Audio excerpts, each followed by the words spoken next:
Is this the best modern Simpsons episode? Let's find out. The four of us are closer than close. Yeah, we're like the Sex and the City broads, except super gross. What is up, guys? Mike here. Welcome back to my channel. Thank you so much for being here. Subscribe, thumbs up, and comment. If you like this video, I just do a bunch of videos like this talking about pop culture, nerd culture, all of that stuff. So I'd love for you to stick around my channel and give some of my other videos a watch. All right, let's get into it. Okay, so I have been a massive Simpsons fan for my entire life, and I've done a bunch of videos on my channel about The Simpsons over the years. But of course, as a child of the 90s and a child in Australia, I really thrived on those golden age era episodes of The Simpsons, like seasons 2 through maybe like 14, 15 for me, to be honest. Dental plan! Lisa needs braces. If you did grow up in Australia, you will remember a time where Channel 10 would play The Simpsons at 6 p.m. every single night. It was the glory days of Australian television where you could guarantee Simpsons every single night, and it was amazing. The financial crisis has everyone making cutbacks. To save gas, I'm Flintstoning the car. Yabba! Yabba! Chew! The Simpsons tonight. Of course, not many people that I know watch the new episodes, but I still like to check them out from time to time. And with The Simpsons going into its 35th season now, and I think this episode being like the 765th from memory, it is remarkable to see the legacy that they have carved out. Seriously, if this show doesn't make 1,000 episodes, which will probably take another 10 years, but like, I really hope they get there. One of the most recent episodes, Cremains of the Day, has gotten like headlines across the world for daring to do something that a lot of shows don't like to do, which is kill off a character. I am death. Death? We don't want any. Of course, over the years, a few characters have been killed off or retired from The Simpsons. Probably most notably was Maude Flanders, who was killed on screen due to I think a pay dispute from the voice actor at the time. The character was retired. Also, characters like Lionel Hutz and Troy McClure, both of whom were voiced by the late Phil Hartman, were retired from the show. They never actually died off screen, but because of the real life death, Phil Hartman, and out of respect to him, they chose not to use those characters anymore or recast them. Bleeding Gums Murphy also died, but was never really a major character, but probably the biggest character in recent times to be retired was Mrs. Krabappel, Bart's teacher, who was retired again due to the real-life death of the voice actor. Ha! This one is a little bit different though, because the character that died, drum roll please, Drum roll! was Larry the Barfly. A lot of you are probably thinking, who the hell is this character? He doesn't even rank in the top 100 Simpsons side characters, which is true. Larry the Barfly is a character who has been in The Simpsons since the very, very early days, but has had pretty much no speaking roles aside from maybe 1 or 2 lines in the 35-year run of the show. But he has always been one of the Barflies who hangs around Homer and his friends at Moe's Tavern. Look who it is, Mr. I don't need alcohol to enjoy life. We hate him, right, fellas?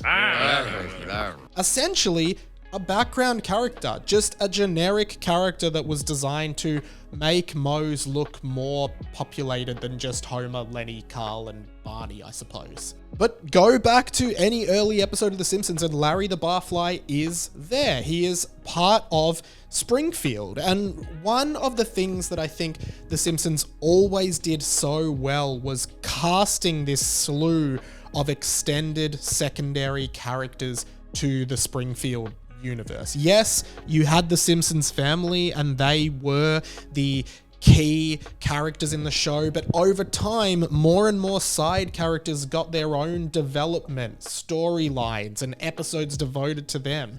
Some that come to mind are Apu, Moe, Principal Skinner, even characters like Kent Brockman, Krusty, all have these really developed side plots to the point where The Simpsons almost becomes an ensemble cast. All of these characters have these stories that are explored, and the creativity of the show is sort of limitless because of all these different characters and stories to draw from. What results from that is the Simpsons world and Springfield feels alive, it feels lived in, it feels like there is a legacy and a history to this place that we all know. And I think even characters like Larry the Barfly, who don't even speak but are just there, like you might, like, I never would have been able to name this guy, but I know him, I know who this character is, right? And that's what The Simpsons is. It's like this community that it creates, okay, of this town. And in this episode, Moe, Lenny, Carl, and Homer discover that Larry has died in Moe's tavern. Right? And they very quickly realize, oh, we didn't actually know anything about this guy, which kind of works in two ways, because the idea is they're like, wow, we've known this guy so long and we've been drinking with him for so long, but we know nothing about him. And it almost feels more so for us, the viewer, because in real time, it's been 35 years of knowing this guy. Of course, in the context of the show, it's maybe they've been drinking with him for a few years. For us, we've known this guy for 35 years, but we don't know anything about him either. And upon attending his funeral, the friends speak to Larry's mother, who tells them that he always spoke about the good times he had at Moe's with his friends, and that he always saw Homer, Lenny, Carl, Moe as his pals and his buddies, and always wanted to get to know them better, but just didn't know how to. My Lawrence always talked about his best friends, the fellows at Moe's Tavern. And when the guys are asked to speak at his funeral, they genuinely don't know what to say because they never took the time to get to know this guy. I think there's a bit of social commentary going on here, particularly in like the epidemic of mental health issues in men and how men really struggle sometimes to connect in modern life. That's why they turn to things like alcohol. And Larry clearly didn't have the ability to have conversations with these guys and strike up friendships with them and be vulnerable with them, which is a problem that a lot of men have in this world that we live in. And of course, these things lead to depression and poor health and poor decisions and all of these things. And I guess what the guys, the friends in this episode find is that they should have taken the time to get to know the little people or the lonely people in their lives. I think for us watching the episode, we can all kind of take a leaf out of this book, because I think we're all guilty in modern society, particularly with social media addiction and phones and the connectivity online. We are all guilty of not noticing. We are all guilty of not being present, of not being in the moment with the people that are face to face with us and who love us the most. Instead, we're all kind of in another world, half in one world, half in the other world, looking at what everyone else is doing, looking at our phones and, not present. And I think that this episode really shows us, like, kind of getting philosophical into the world of Springfield, but I think there is a lot of philosophy in The Simpsons. Shows us that we need to be more present and that we need to be more aware of the people who are around us, and we need to be more willing to get to know the people who are there, but we don't know. Is it possible we're terrible people? Yes, but the one I'm really disappointed in is Lenny. What? He just always struck me as a sensitive guy with a good heart. I think this is quite a daring episode from The Simpsons, which of course, this ended up sort of hitting headlines around the world, being like, Simpsons kills off beloved character, all kind of clickbaity news organizations trying to get people to click, thinking that like, Barney died or Moe died or something like that, when really it's just like, essentially the Simpsons writers have used Larry the Barfly's death to communicate this message to us, right?